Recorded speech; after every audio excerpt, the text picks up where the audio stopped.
After 18 years, my son-in-law became CEO and fired me. Then he found out who really owned the company. I'm invisible. That's the greatest power I've ever known.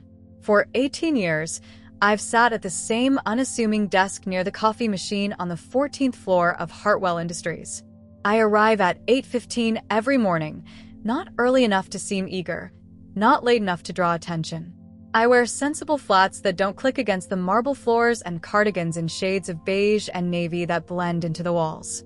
My lunch is eaten alone at my desk or sometimes on a bench in the small park across the street, watching pigeons fight over crumbs while I nibble at my sandwich. The cleaning staff knows my name. A few of the long-timers in accounting nod when we pass in the hallway. But to most of the 2,000 employees in this gleaming skyscraper, I'm just background noise, the older woman with the silver-streaked hair who sometimes helps unjam the copier or refills the coffee pot when it's empty. My name tag simply says Ellie. No last name. No title. Just Ellie. Nobody suspects that the unassuming woman at the corner desk once co-founded this empire with her late husband, Grant Hartman. I like it that way. Or I did, until today. Morning, Mrs. Eleanor. Darren from IT calls out as he passes my desk. He's one of the few who uses my full first name, though even he doesn't know my last. He's been here 12 years and still brings me a chocolate croissant on my birthday, though I've never told him when it is. He just noticed years ago. Good morning, Darren. How's your mother doing after her surgery? His face lights up. Much better. Thanks for asking. The flowers you sent really cheered her up. I smile and nod as he continues down the hall. People reveal themselves in the small details. Who remembers to ask about your sick mother, who notices when you've been out, who thanks the maintenance staff by name. I've been cataloging these details for 18 years. I've watched interns rise to executive positions and promising executives crash in spectacular glory. I've witnessed 3 corporate restructurings, 2 hostile takeover attempts, and countless office romances. All from my quiet corner, where I file paperwork that could easily be digitized and answer phones that rarely ring. No one questions why my position hasn't been eliminated. No one wonders why I've never been promoted or fired or retired. No one looks closely enough to see that my outdated computer has access to systems far beyond my pay grade. They just see an old lady, a remnant from a bygone era, harmlessly occupying space. The elevator dings, and I don't need to look up to know who's arriving. The energy in the office shifts immediately. Backs straighten, voices lower, fingers type more frantically. Jason Reed has arrived, trailing his signature scent of expensive cologne and ambition. My son-in-law, the newly appointed CEO of Hartwell Industries. Productivity up 2% this quarter, Melissa. Not good enough, he barks at his assistant as he strides past. Call Reynolds and tell him I want those projections by noon, not end of day. And get me a cold brew. I keep my eyes on my computer screen, but I can feel his gaze sweep over the department. Jason's been on a mission since the board appointed him CEO 3 weeks ago. Identify the dead wood and clear it out. 7 executives from the old guard have already been pushed into early retirement. 12 middle managers were let go last Friday. 3 entire departments are being restructured. He's making his mark, showing his strength, exactly as I predicted he would. Ellie, his voice rings out sharply. I look up slowly, arranging my face into the slightly confused, slightly worried expression of an aging employee who fears for her job. Yes, Mr. Reed? My office. 2 o'clock. He doesn't wait for acknowledgement before continuing his march toward his glass-walled corner office, the office that once belonged to my husband. From across the room, I catch Darren's concerned glance. He makes a subtle thumbs-up gesture, encouragement from a kind soul who thinks I'm about to be fired. He's right, of course. I nod back with a small smile. I've known this day was coming since Jason married my daughter, Lauren, 5 years ago. I've been waiting for it since he began his meteoric rise through the company ranks, leveraging his charm, his Harvard MBA, and yes, his connection to the Hartman name through marriage. Not that he knows it's my name too. Lauren visits my desk for lunch at noon, as she does every Wednesday.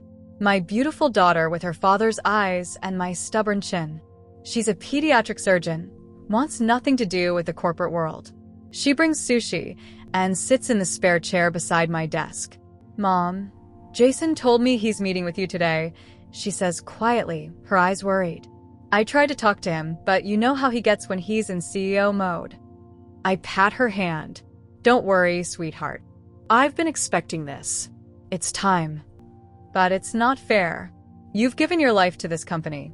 Dad would be furious. I smile at the mention of Grant. Your father understood business. Jason's doing what new CEOs do, putting his stamp on things. By firing his mother-in-law? Mom, let me talk to him again. Or let me tell him who you really are. He wouldn't dare if he knew. No. My voice is sharper than I intended. We've discussed this, Lauren.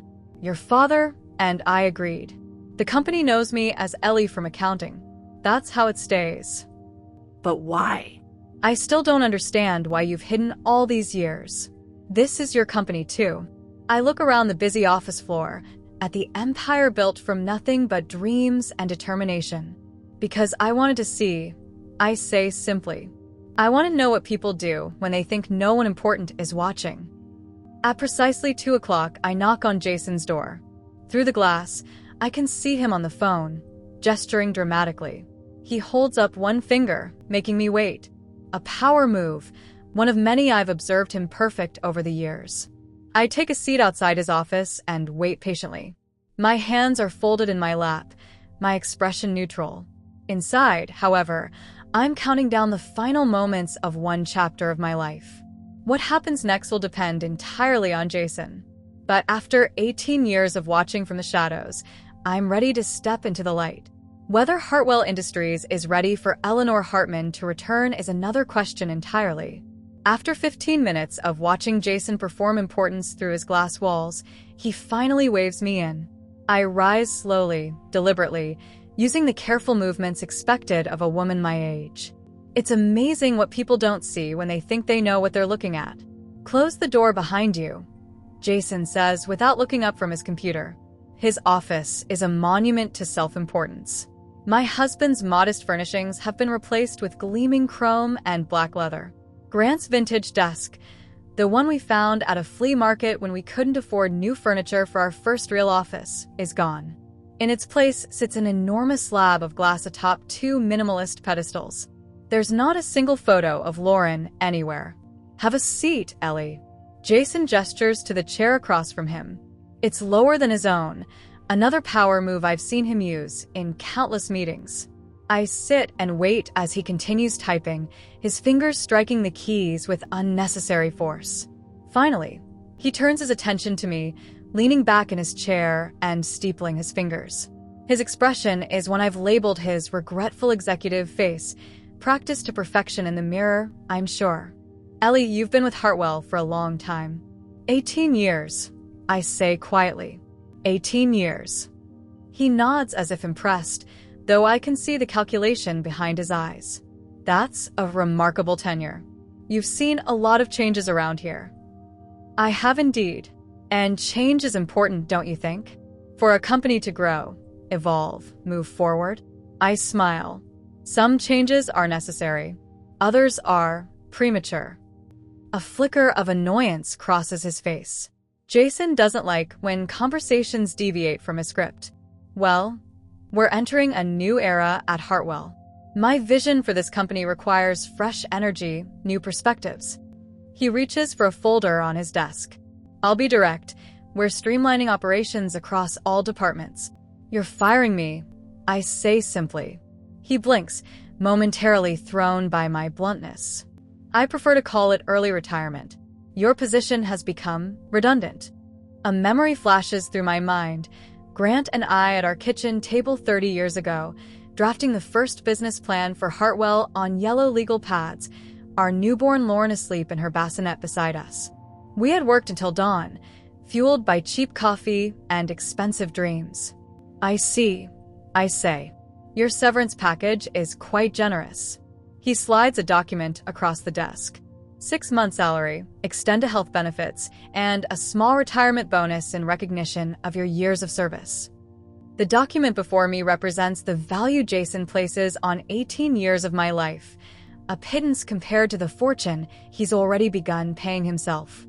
If he knew who I really was, this moment would be playing out very differently. No gold watch? I ask, allowing a hint of bitterness to color my voice. Jason's jaw tightens. I'm afraid we've discontinued that particular tradition, just as you've discontinued so many of Grant Hartman's traditions. His eyes narrow slightly. You worked for Grant? I knew him, yes. Well, with all due respect to the company's founder, Hartwell needed modernizing. Grant's approach was outdated. I think of my husband, brilliant, kind, visionary Grant, and how he built this company on relationships and innovation rather than cost-cutting and corner-cutting. How he built it together, though the world only saw him. His approach built a billion-dollar company from nothing, I say quietly. Jason's expression hardens. And my approach will make it a $10 billion company. We're not hosting a museum here, Ellie. We're running a business. I reach for the severance agreement, scanning it briefly. The amount is insulting, but that's not what matters today. You'll need to clear out your desk by the end of the day, Jason continues, checking his watch. HR will assist you. That won't be necessary. I don't have much. Well then. He rises, extending his hand. It's been a pleasure. It hasn't been, and we both know it. Jason has never spoken more than 10 words to me before today. I'm nothing to him. An accounting department relic, a budget line to be eliminated, a task to be checked off his transformation agenda. I shake his hand and notice the monogrammed cufflinks he wears, gold with a large H embedded with diamonds. They were Grant's. Lauren must have given them to him. Those were his favorites, you know, I say, nodding toward the cufflinks. Jason looks startled. Excuse me? The cufflinks. Grant wore them the day Hartwell went public. We had champagne on the balcony of our first real office. It was raining, but we didn't care. How would you know that? Confusion clouds his face. I smile and turn to leave. Goodbye, Jason. Wait. How did you? I close the door on his question and walk steadily back to my desk. Several colleagues watch me with sympathetic eyes. News travels fast in this office. Darren approaches immediately. Ellie, I heard. That's complete bullshit. You're the heart of this department. It's all right, Darren. Really? No, it's not. Reed's gutting everything good about this place. What happens to institutional knowledge when everyone who's been here longer than 5 minutes gets pushed out? I pat his arm. Companies evolve. Sometimes they have to make mistakes to learn. My desk takes less than 10 minutes to clear. 18 years of presents reduced to a small cardboard box, a few photos, a spare sweater, my favorite mug. I leave behind the fake credentials and documentation I've maintained all these years. Eleanor Smith from Tucson, Arizona, graduate of Phoenix Community College, widow of a postal worker named Frank. Eleanor Hartman, co-founder, majority shareholder, and rightful chairwoman of Hartwell Industries, walks out of the building without fanfare or recognition. The security guard at the front desk nods goodbye, not knowing he's watching one of the wealthiest women in the country exit through the revolving door. As I step onto the sidewalk, I pull out my phone and make a call. Margaret, it's Eleanor. Yes, it happened. Just as we expected. I pause, looking up at the gleaming Hartwell Tower. Schedule the board meeting for Thursday. It's time. I hang up and hail a taxi, smiling as I slide into the back seat. Jason has no idea that he's just handed me the shovel to dig his own grave. The Westlake Hotel's private dining room offers the discretion I need. I arrive 30 minutes early, settling into a corner booth with a clear view of both entrances. Old habits die hard. Grant always insisted we anticipate every angle in business. Margaret Chin arrives first, punctual as always. As Hartwell's chief financial officer for 15 years, she's one of the few people who knows my true identity. Her expression is grim as she slides into the booth. Jason's on a rampage, she says without preamble. 3 more department heads gone yesterday. He's installing his fraternity brothers in key positions. I nod. And the quarterly projections? Down 12%. He's cutting experienced staff while increasing executive compensation. His own salary is triple what Grant ever took. And the board. Margaret's eyes narrow. Split. The old guard is concerned, but Jason's got the newer members convinced his disruption is necessary medicine. Charles Abernathy arrives next, our longtime corporate counsel, followed by Vivian Winters, who has served on our board since the beginning. Both were close friends of Grant's. Both have kept my secret. When everyone is seated, I open my briefcase and remove a slim folder. Thank you all for coming. I begin. As you know, I've maintained my position as a silent observer at Hartwell for 18 years. That ends now. I slide copies of a document across the table. This is the original incorporation agreement for Hartwell Industries, filed in 1987. Please note the founding shareholders. Charles adjusts his glasses. Grant Hartman, 40%. E.G. Reynolds, 60%. E.G. Reynolds, I say. Eleanor Grace Reynolds. My maiden name. Vivian nods slowly. I remember when you and Grant set it up this way. He wanted the company to carry your name too. Hartwell. Charles muses. Hart from Hartman.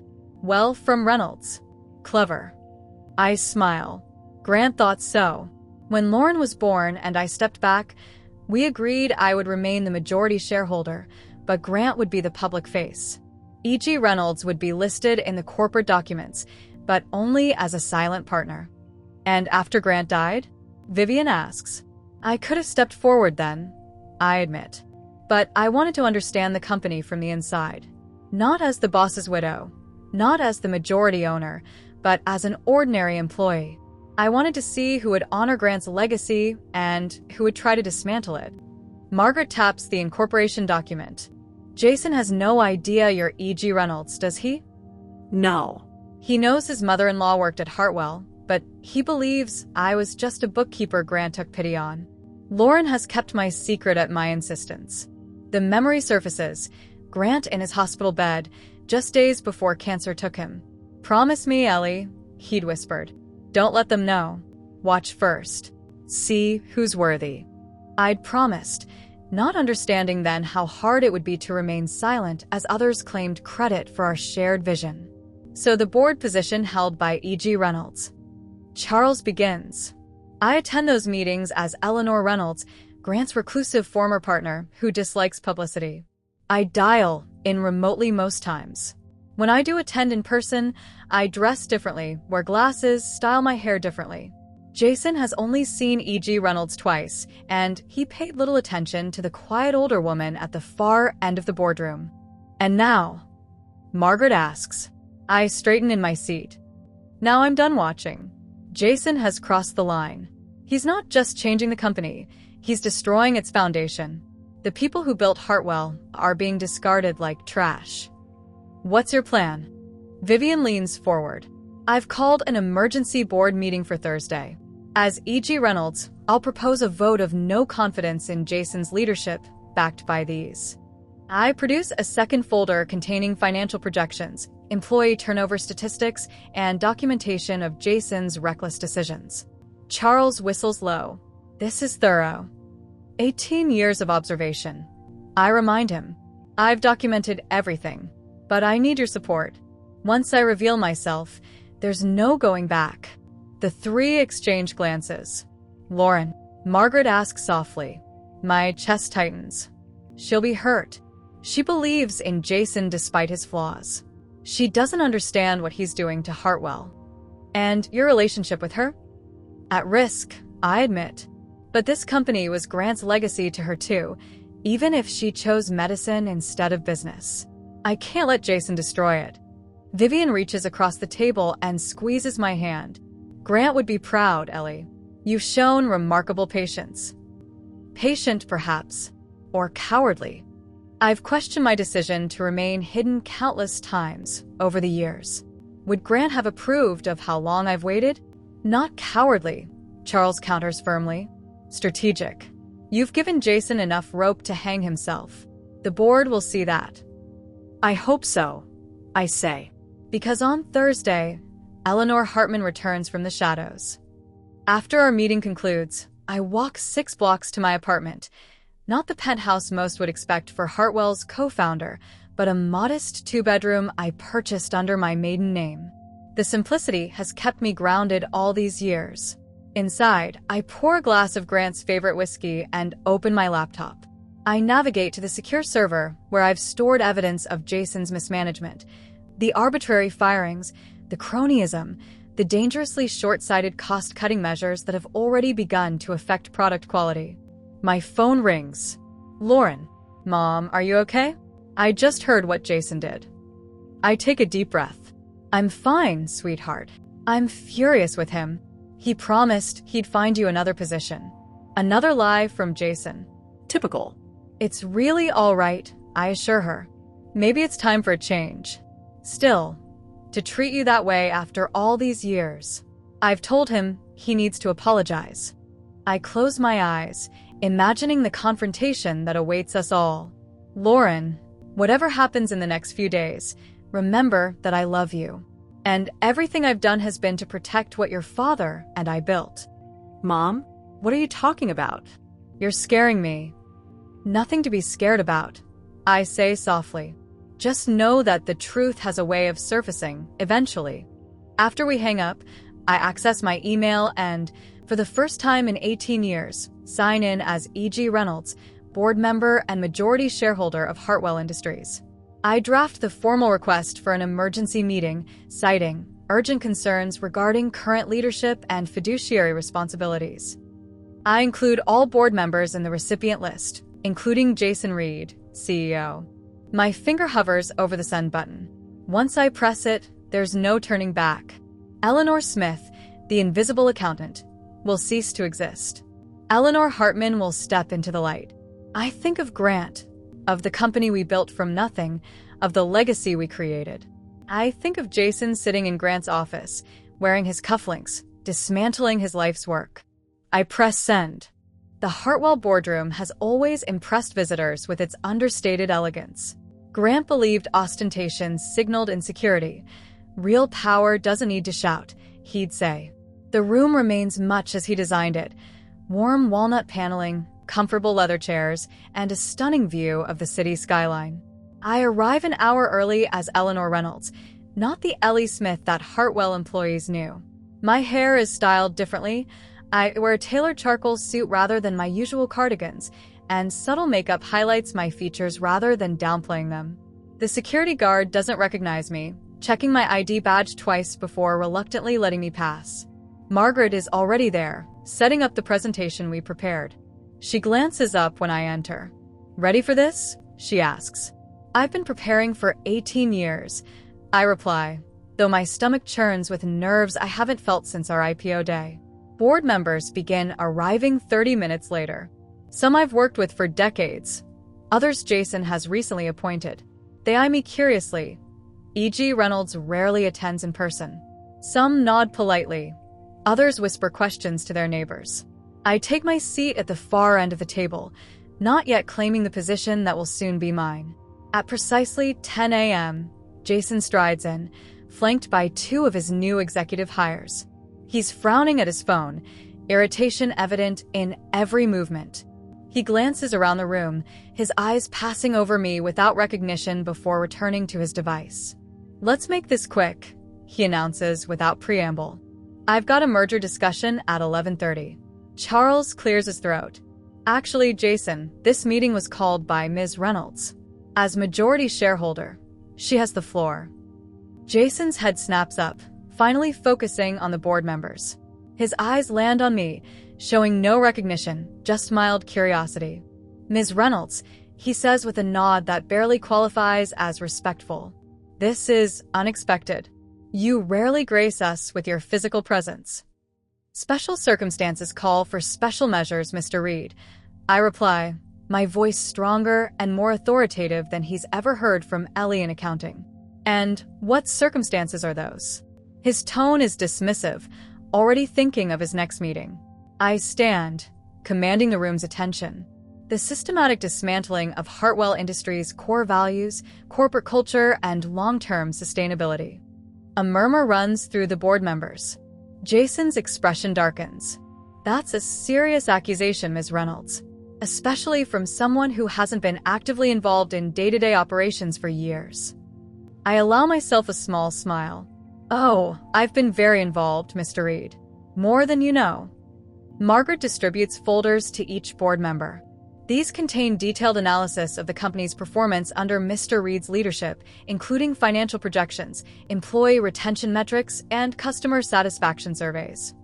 Jason flips his open, his face reddening as he scans the contents. This is outrageous. You've been spying on my operations. Not spying. Observing. As is my right as majority shareholder. I move to the head of the table, Grant's old position. Board members, please turn to page 3. For the next 20 minutes, I methodically outline Jason's failures. The mass terminations that gutted institutional knowledge, the nepotistic hiring practices, the short-sighted budget cuts that compromised product quality. I present evidence of declining morale, increasing customer complaints, and alarming revenue projections. Jason interrupts repeatedly, growing more agitated with each slide. This is a temporary disruption phase. Any major corporate transformation requires short-term discomfort for long-term gain. And what long-term gain justifies firing our most experienced personnel? I counter. What strategic vision explains replacing them with your friends from business school, none of whom have relevant industry experience? You're out of touch with modern business practices, Jason snarls. Grant Hartman built a successful company for his era, but times have changed. His casual dismissal of Grant ignites something in me. 18 years of watching silently, of biting my tongue, of playing the invisible woman, all of it crystallizes into this moment. Yes, Grant Hartman built a successful company. I say quietly. We built it together. Jason's expression shifts from anger to confusion. What are you talking about? You were his business partner at the beginning before he bought you out. Everyone knows that story. I shake my head. That's the story, Grant, and I allowed the world to believe. He never bought me out. I simply stepped into the shadows when our daughter was born. The room falls completely silent. Jason stares at me, recognition slowly dawning in his eyes. Our daughter, he whispers. Lauren. I say simply. My daughter. Grant's daughter. Your wife. Jason's face drains of color. You can't be. Eleanor Grace Reynolds Hartman, co-founder of Hartwell Industries. Grant's wife. Lauren's mother. I meet his gaze steadily. The woman you fired from accounting 3 days ago. The boardroom erupts. Some members gasp. Others begin talking all at once. One of Jason's allies jumps to his feet, shouting about deception and fraud. Charles quickly interjects with legal clarifications, pointing to the incorporation documents that confirm my identity. Through it all, Jason stares at me, his expression cycling through disbelief, embarrassment, and dawning horror. This is impossible, he finally manages. Eleanor Smith was a nobody, a basic accountant who'd been there forever. You're lying. Margaret projects a series of photos onto the screen. Grant and me on our wedding day, breaking ground on the first Hartwell factory. The 3 of us, Grant, Lauren, and me, at company picnics, and finally, a split screen showing Eleanor Reynolds at last year's board meeting and Ellie Smith at her desk. DNA doesn't lie, Jason, Charles says dryly. Nor do legal documents. Ms. Hartman has maintained her majority ownership through E.G. Reynolds Enterprises since the company's founding. But why? Jason asks, his voice hollow. Why pretend to be a nobody for 18 years? I regard him calmly. To see the company from the inside. To understand the culture Grant and I built without my presence influencing what I observed. To identify who would honor our vision and who would exploit it. And I failed your test, he says bitterly. Spectacularly. I confirm. You saw opportunity for personal gain where you should have seen responsibility. You saw expendable workers where you should have seen valuable experience. You didn't just fail my test, Jason. You failed Grant's legacy. I turn to the board. I move for an immediate vote of no confidence in Jason Reed's leadership and his removal as CEO of Hartwell Industries. Watching Jason's face fall as the votes come in one by one is not the triumph I expected. It feels quieter, sadder. the necessary excision of a cancer from something precious. The motion passes decisively. Jason is out, and Eleanor Hartman is back. News spreads through Hartwell Industries like wildfire. By the time I leave the boardroom, my phone is already buzzing with notifications. Social media explodes with speculation. Eleanor Hartman returns to our son-in-law CEO, reads one headline. Another declares, undercover boss. Heiress spent 18 years as anonymous employee. None capture the complexity of what I've done or why I did it. I retreat to Grant's old office, my office now, and close the door. The weight of the day settles on my shoulders. Vindication doesn't feel as sweet as I imagined. There's no triumph in Jason's public humiliation, only relief that the company will be protected. My phone rings. Lauren. My heart sinks as I answer. How could you? Her voice is raw with emotion.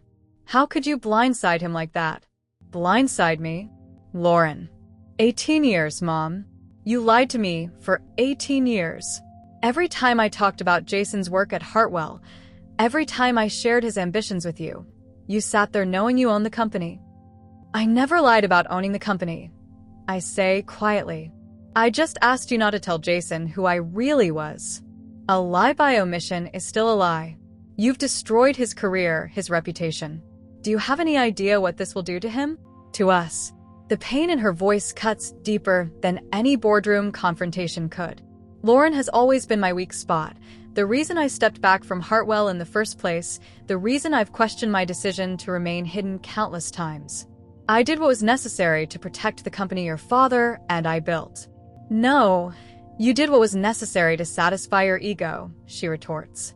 You could have talked to him privately. You could have guided him, mentored him.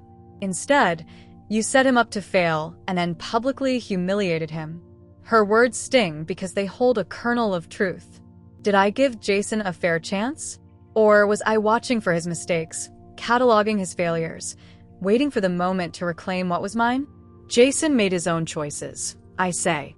He fired people who'd given decades to this company. He replaced experienced executives with his fraternity brothers. He tripled his own salary while cutting benefits for staff. He was trying to modernize. Dad built Hartwell for a different era. Your father built Hartwell on respect for people, quality products, and sustainable growth. I interrupt, my voice sharper than intended. Those values are timeless. Silence stretches between us. When Lauren speaks again, her voice is cooler, more controlled. Jason wants to talk to you. To apologize. He says he didn't know. That's exactly the problem, Lauren. He didn't know because he never bothered to find out. He never asked about the company's history, never sought wisdom from those who built it. He assumed he knew better than everyone who came before. He's still my husband, Mom, and he needs another chance. The unspoken ultimatum hangs in the air. Choose between your daughter and your company. I'll meet with him. I concede. But the board's decision stands. After we hang up, Margaret enters with coffee and a sympathetic smile. I heard. Lauren's upset. Furious. I accept the cup gratefully. She thinks I set Jason up to fail. Did you? I consider the question seriously. No. I wanted him to succeed, for Lauren's sake. But I wasn't willing to sacrifice Hartwell if he didn't. Margaret settles into a chair. The press is requesting interviews. The staff is bewildered. What's your plan? My plan. For 18 years, my plan was to watch and wait. Now that I've stepped into the light, everyone expects immediate answers. First, rescind all terminations Jason ordered in the past month. Offer those people their jobs back with apologies and bonuses. I take a sip of coffee. Second, schedule an all-company meeting for tomorrow. It's time they meet the real Eleanor Hartman. And third, find Darren from IT. I want him in my new executive team. Margaret raises an eyebrow. The guy who brings you croissants on your birthday? He notices people, Margaret. He remembers details. He treats everyone with kindness regardless of their position. That's the kind of leadership Hartwell needs. The next morning, I arrive at Hartwell Tower as myself for the first time in 18 years. No cardigan, no sensible shoes, no careful camouflage. Security guards who've nodded to Ellie from accounting for years do double takes as I step off the elevator on the executive floor. Jason is waiting outside my office, haggard and unshaven. The arrogance has vanished from his posture. His expensive suit looks slept in. "Eleanor," he says stiffly. "Thank you for seeing me." "Jason." I unlock my door and gesture him inside.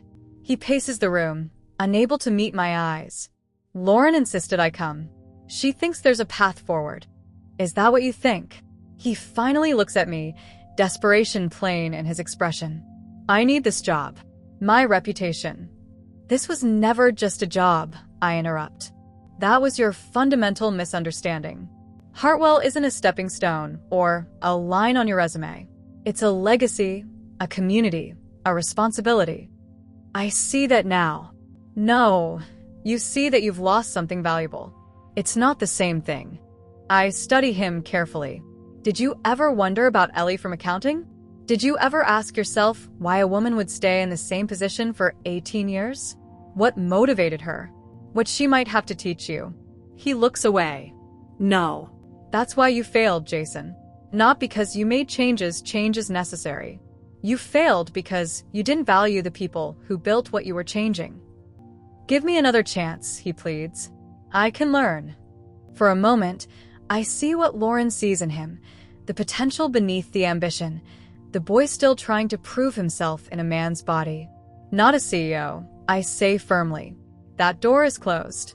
But if you're willing to start over, to learn the business from the ground up, really learn it, not just manage it, there might be a place for you at Hartwell." "You're offering me an entry-level position?" Indignation flares briefly in his eyes. "I'm offering you what I took for myself, a chance to understand Hartwell from the inside out." Jason stares at me for a long moment. I can almost see the calculations running behind his eyes. Pride versus pragmatism, ego versus opportunity. "I'll think about it," he says finally.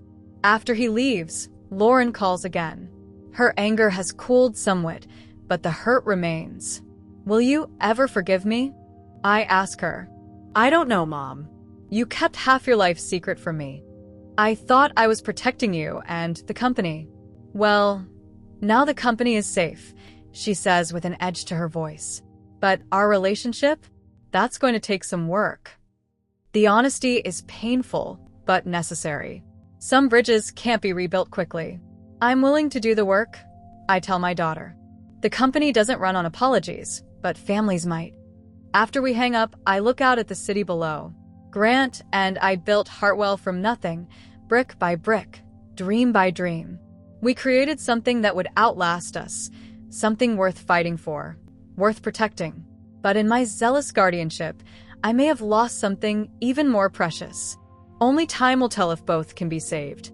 6 months pass like water through cupped hands, too fast, too consequential to fully grasp. Hartwell Industries stabilizes under my leadership, though not without growing pains. The press eventually tires of the undercover boss narrative and moves on to fresher scandals. The employees adjust to seeing Eleanor Hartman in the hallways instead of Ellie from accounting. Some things change, others remain constant. Tonight marks the company's annual charity gala, the first since I reclaimed my identity. In years past, I attended as Ellie, quietly helping set up, then watching from the periphery as executives celebrated accomplishments I had silently contributed to. My reflection in the hotel ballroom's ornate mirror shows a woman transformed, not by the elegant black dress or the subtle makeup, but by the unburdening of a secret carried for 18 years. The weight of pretense has lifted from my shoulders. "You look beautiful, Mom." I turn to find Lauren standing in the doorway. Our relationship has been healing slowly, deliberately, like a bone that must be carefully set before it can strengthen. She attends family therapy with me twice monthly. We're learning to speak truths we've both avoided. "Thank you for coming," I say, meaning it more deeply than she can know. Lauren smooths her dress, medical blue, her nod to the profession she chose instead of the family business. Jason's here too, in the lobby. My surprise must show on my face because she adds quickly, "He asked to come." To support me. "And you." Jason took my offer, starting in product development 3 months ago. No title, no corner office, no special treatment. He works directly with customers, learning their needs firsthand rather than through market reports. It hasn't been easy for him. I've seen the strain in the set of his shoulders, the humility he's had to learn, the pride he's had to swallow. I'm glad, I tell Lauren, and find that I mean this too. The ballroom glitters with Hartwell's past and present. Longtime employees mingle with new hires. Darren from IT, now our Chief Innovation Officer, chats animatedly with board members. Margaret stands near the stage, reviewing the evening's agenda with her characteristic efficiency. As I enter, conversations pause. Faces turn. A moment of collective hesitation ripples through the room before Margaret steps forward. Ladies and gentlemen, please welcome Eleanor Hartman, founder and chairwoman of Hartwell Industries. The applause starts tentatively, then builds until it fills the room. I smile and nod, moving through the crowd, shaking hands, accepting congratulations from people who once passed me in the hallway without a second glance. Near the bar, I spot Jason. He stands straighter when he sees me, nodding respectfully. The anger that once clouded his features has faded, replaced by something more complex. Not quite acceptance, not quite contrition, but a wary understanding. We are family bound by circumstance and choice, by Lauren, whom we both love, by Hartwell, which we both serve in our different ways. Mrs. Hartman, he says formally, congratulations on a successful quarter. Thank you, Jason. Your team's customer research was instrumental in the Patterson account. He blinks, surprised by the acknowledgement. We're making progress. A small moment, but a significant one. Perhaps there is a path forward for us after all. At precisely 8 o'clock, Margaret calls the room to attention. It's time for my address, the first public speech I've given as Eleanor Hartman in nearly 2 decades. I take the stage, looking out at the sea of faces. Some I've known for years. Others are new to our Hartwell family. All are watching the woman they thought they knew reveal herself anew. Thank you all for being here tonight, I begin. Some of you knew me as Ellie from accounting. Others knew me as Eleanor Reynolds, the reclusive board member. Tonight, I stand before you as Eleanor Hartman, co-founder of this company that bears both my name and my late husband's. I pause, gathering my thoughts. For 18 years, I observed Hartwell from within its walls, seeing its strengths and weaknesses through the eyes of an ordinary employee. I watched Grant's vision evolve, sometimes faithfully, sometimes haphazardly. I saw dedicated people build their careers here, and I saw others treat this company as merely a line on their resumes. My eyes find Jason in the crowd. His expression remains neutral, but he meets my gaze steadily. People often say Hartwell was Grant's legacy. I continue. And it was. But it was mine too. I was there every night, drafting business plans at our kitchen table. I was in every bank meeting when lenders laughed at our ambitions. I was beside him when we hired our first employee, shipped our first product, opened our first factory. I gesture to the Hartwell logo projected behind me, the elegant H that contains a subtle W in its design. Hart from Hartman, well from Reynolds. We built this company together as equals. And now, after too long in the shadows, I'm done hiding. The room is silent, absorbing this retelling of our corporate mythology. The future of Hartwell will honor its past while embracing necessary change. We will value experience while welcoming fresh perspectives. We will remember that companies are not merely balance sheets and org charts. They are people, relationships, and shared purpose. My eyes find Lauren, who offers a small smile of encouragement. I recently learned a difficult lesson, I admit. Sometimes in protecting what we build, we risk losing what matters most. Hartwell was created to improve lives, not just those of our customers, but our employees, our families, our communities. When we forget that, we lose our way. As I conclude my speech to enthusiastic applause, I notice a young woman standing near the back, an assistant from marketing whom I've seen eating lunch alone, much as I once did. She watches the proceedings with intelligent eyes that miss nothing. I make a mental note to speak with her later. Hartwell needs more observers, more quiet voices, more people who see beyond the surface.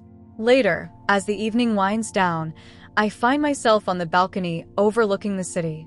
Lauren joins me, leaning against the railing. "Dad would be proud," she says softly, "of what I did, or who I've become." She considers this. Both. "He always said you were the strength behind Hartwell." "We were stronger together," I reply. "Just as you and I will be." Lauren takes my hand, a gesture of reconciliation still tender but healing. "So what happens now?" I look out at the skyline, at the buildings illuminated against the night. One of them bears our name, Hart and Well, joined together as they were always meant to be. "Now," I say, "we build something new."